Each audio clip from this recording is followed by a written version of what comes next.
Hello সবাইকে, কি অবস্থা সবার? কেমন আছেন? আশা করছি সবাই অনেক ভালো আছেন। কিন্তু আমি আজকে ভালো নেই, মানে আমার মন ভালো নেই। কিসের জন্য মন খারাপ আমার আমি নিজেও জানি না। মাঝে মাঝে না আমি নিজের মন খারাপের কারণ নিজেই খুঁজে পাই না। আসলে আমার সাথে কি এরকম হয় নাকি আপনাদের সাথেও এরকম হয়, আমাকে একটু জানাবেন। আজকে হঠাৎ করে কিছু ভালো লাগতেছে না, কিছু কাজ করতে মন চাইতেছে না, মানে কোনো কিছুই করতে ভালো লাগতেছে না। তাই ভাবলাম মন খারাপ করে কতক্ষণ আর বসে থাকবো, মন খারাপ করে যতক্ষণ বসে থাকবো ততই আরও বেশি খারাপ লাগবে। তার চেয়ে ভালো কিছু একটা করি, মানে ক্লে দিয়ে কিছু একটা বানাই।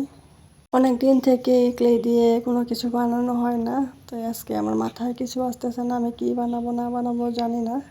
তারপর মনে পড়লো আমি তো অনেক দিন আগে ক্লে দিয়ে ছোট ছোট বল তৈরি করে রেখেছিলাম অনেকগুলো। তারপর ভাবলাম এই ছোট ছোট বলগুলোকে কাজে লাগানো যাক, মানে এগুলো দিয়ে কিছু একটা বানানো যাক। তারপর হঠাৎ করে মনে পড়লো আমি তো পদ্ম ফুল দিয়ে একটা টিকলি বানাতে চাইছিলাম।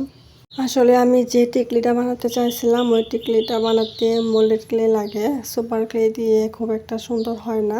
তাও আমার কাছে যেহেতু মোল্ডেড ক্লে ছিল না, সুপার ক্লে দিয়ে আমি বানালাম। মোল্ডেড ক্লে দিয়ে জুয়েলারি বানালে অনেক সুন্দর হয়। তারপর মোল্ডেড ক্লেগুলো শুকায় গেলে রং করলে আরও বেশি সুন্দর হয়, মানে রিয়েলের মতো লাগে। শুধু আমি একাই আমার ভিডিওতে ভয়েস দিচ্ছি না, পাখিরাও কিচিরমিচির করে তারা ভয়েস দিচ্ছে আমার ভিডিওতে। আর পাখির কিচিরমিচির আমার অনেক ভালো লাগে। আপনাদের কার কার ভালো লাগে আমাকে জানাতে পারেন। আর আপনাদের কাছে একটা রিকোয়েস্ট থাকবে, আপনারা যারা নতুন আমার চ্যানেলের ভিডিও দেখছেন তারা সবাই আমার চ্যানেলটিকে অবশ্যই সাবস্ক্রাইব করে রাখবেন। আর অনেকেই এমন আছেন আমার চ্যানেলে যে সাবস্ক্রাইব করে একবার তারপর আবার আনসাবস্ক্রাইব করে চলে যায়। এরা আসলে কিসের জন্য চ্যানেলটা আনসাবস্ক্রাইব করে আমি ঠিক জানি না। যারা যারা নতুন ইউটিউবার, ইউটিউবে নতুন কাজ করতে আসেন তাদের আসলে একে অপরকে হেল্প করা দরকার, না করলে আসলে কেউ অতটা বড় হতে পারে না। যারা নতুন চ্যানেল আছে তাদেরকে আসলে একটু সাপোর্ট করা দরকার, কারণ তারা অনেক ধৈর্য অনেক পরিশ্রম চেষ্টা করে ভিডিও বানায় আসছে।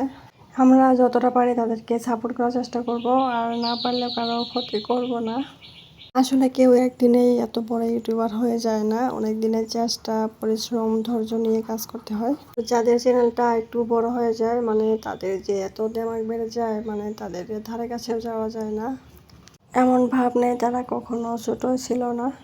আচ্ছা যাই হোক, আজাইরা মার্কা বক বক করতে করতে আজাইরা মার্কা একটা টিকলি বানাইছি দেখেন। আজকে বহুদিন পর স্ন্যাপ দিয়ে একটা ভিডিও করলাম, মানে অনেক দিন থেকে হয় না স্ন্যাপ দিয়ে ভিডিও করা। যখন কলেজে পড়তাম আমার একটা বান্ধবী ছিল, ও স্ন্যাপ ছাড়া মানে ছবি তুলবেই না, একটা ছবি তুলতো না স্ন্যাপ ছাড়া, যখন এই ছবি তুলবে আর স্ন্যাপ দিতেই হবে ওর। এই তো আমার আজাইরা মার্কা ভিডিও শেষ হয়ে গেছে।